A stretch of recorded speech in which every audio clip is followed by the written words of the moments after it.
मैं डी के Gautam जाफा Indian YouTube channel की तरफ से आज नए विषय पर नई वीडियो के साथ उपस्थित हूं। आइए देखते हैं डॉक्टर धनंजय के साथ।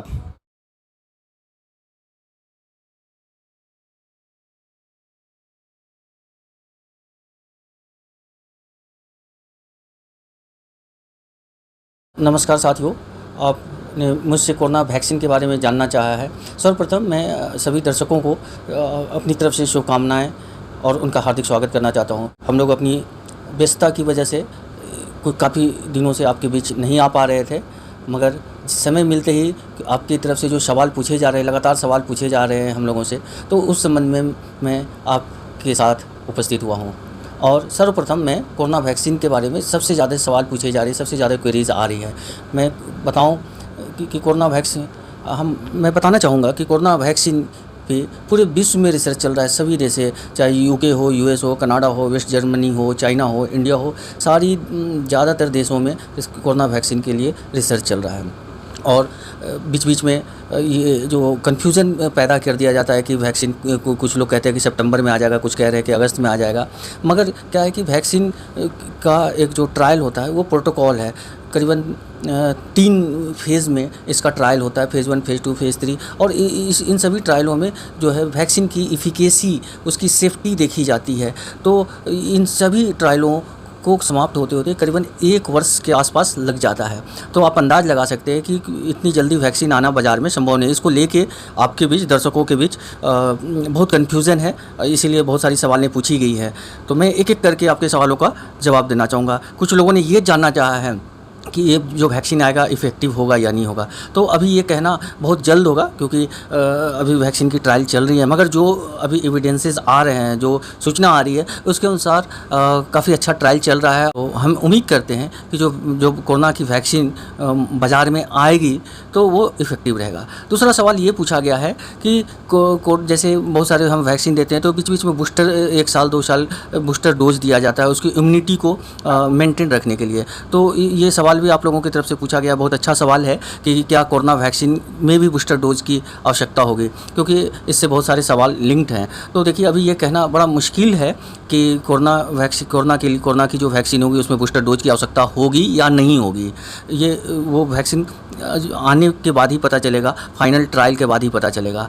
जैसा कि हम सभी जानते हैं कि विश्व के सभी देशों में ट्रायल चल रही है। अभी जो यूके ब्रिटेन में जो है ऑक्सफोर्ड वैक्सीन पे काम चल रहा है और उन्होंने फेज़ 3 का ट्रायल शुरू कर दिया है। और वहाँ से बहुत अच्छी खबर आ रही है यूके से, ऑक्सफोर्ड वैक्सीन की तरफ से, कि जो ऑक्सफोर्ड वैक्सीन है ये अभी देखा गया है, क्योंकि जो फेज़ 2 का जो ट्रायल हुआ था उसके बाद जो ब्लड सैंपल्स लिए गए हैं वॉलंटियर्स के, तो उसमें ये देखा गया है कि जो है वैक्सीन ने दोनों तरह की इम्यूनिटी जो है, एक एंटीबॉडीज़ प्रोड्यूस करती है और टी सेल इम्यूनिटी भी प्रोड्यूस करती है। तो टी सेल को भी इम्यूनिटी, तो जैसा कि हम सभी जानते हैं एंटीबॉडीज़ जो होता है उसका टाइटर धीरे धीरे कम हो जाता है, लॉन्ग लास्टिंग उसकी इम्यूनिटी नहीं होती है। और टी सेल इम्यूनिटी जो होती है वो लॉन्ग लास्टिंग होती है। फिर भी ये बहुत अभी अर्ली स्टेज है, इसीलिए ये कहना बहुत जल्द होगा कि ये जो कोरोना का वैक्सीन होगा इसकी इम्यूनिटी लॉन्ग लास्टिंग होगी। अभी हमने ये भी देखा है कि चाइनीज़ कंपनी है साइनोफार्म, इसने भी जो है चाइनीज़ गवर्नमेंट और सऊदी गवर्नमेंट के बीच एक कोलैबोरेशन है। इसके तहत इन्होंने जो है सऊदी में फेज़ 3 का ट्रायल शुरू कर दिया है। इसमें करीबन 1000 के आसपास वॉलंटियर्स पे इस वैक्सीन का ट्रायल होगा। हम सभी जानते हैं कि मोस्ट ऑफ द कंट्री के फेज़ 1 फेज़ 2 की ट्रायल पूरी हो चुकी है और ज़्यादातर कंट्री फेज़ 3 के ट्रायल में शामिल हो गए हैं। फेज़ 1 फेज़ 2 की ट्रायल ज़्यादातर देशों ने successful means almost 100% success rate रहा है इनका। और फेज़ 2 में जो वैक्सीन्स के 2 डोजेज़ करीबन 1 महीने 28 डेज़ के गैप पे दिए गए थे, और जिसका रिस्पांस बहुत ही अच्छा रहा है वॉलंटियर्स के अंदर।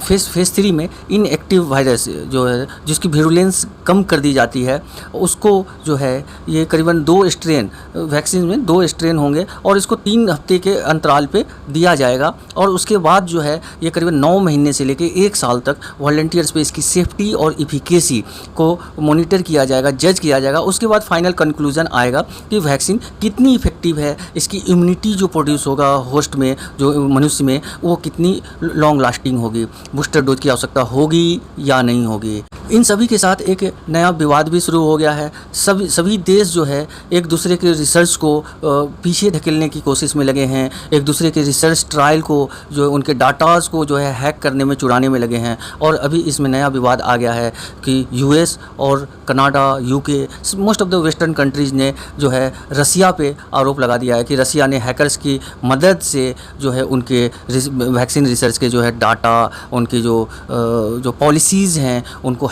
चुराने का कोशिश किया है। तो आप देखें कि कोरोना की वैक्सीन कितनी इम्पोर्टेंस रखती है, कितना इम्पोर्टेंट है कोरोना का वैक्सीन, कि एक तरफ रिसर्च भी चल रहा है और दूसरी तरफ सभी देश एक दूसरे का डाटा चुराने के चक्कर में लगे हुए हैं। फिर भी हमें इन सभी बातों में नहीं जाते हुए हम उम्मीद करते हैं कि कोरोना की वैक्सीन जल्द से जल्द अगले साल 2021 में मार्च अप्रैल तक मार्केट में आ जाएगी और इफेक्टिव वैक्सीन आएगी। तो इसीलिए हम लोगों को घबराने की ज़रूरत नहीं है। हमारे देश की सरकार, माननीय प्रधानमंत्री, हमारे मुख्यमंत्री, हमारे देश की सभी सरकारें जो हैं, सभी लोग जो है हेल्थ केयर प्रोफेशनल्स जो हैं, सभी लोग लगे हैं। इसीलिए सरकार की जो प्रोटोकॉल है हम उसका पालन करें और निश्चित तौर पर हम उसका पालन करेंगे तो जो कोरोना की इन्फेक्शन रेट है ये भी कम होगा, मौतें भी कम होंगी और केसेस भी कम होंगे। और फिर वैक्सीन आने के बाद तो और भी इसमें प्रगति होगी। तब तक हम सरकार के द्वारा समय समय पर जारी की जाने वाली गाइडलाइन का पालन करें। मैं आप सभी से आग्रह करना चाहूँगा कि आप ज़्यादा से ज़्यादा जाफा इंडियन यूट्यूब चैनल को सब्सक्राइब करें, लाइक करें, शेयर करें। धन्यवाद।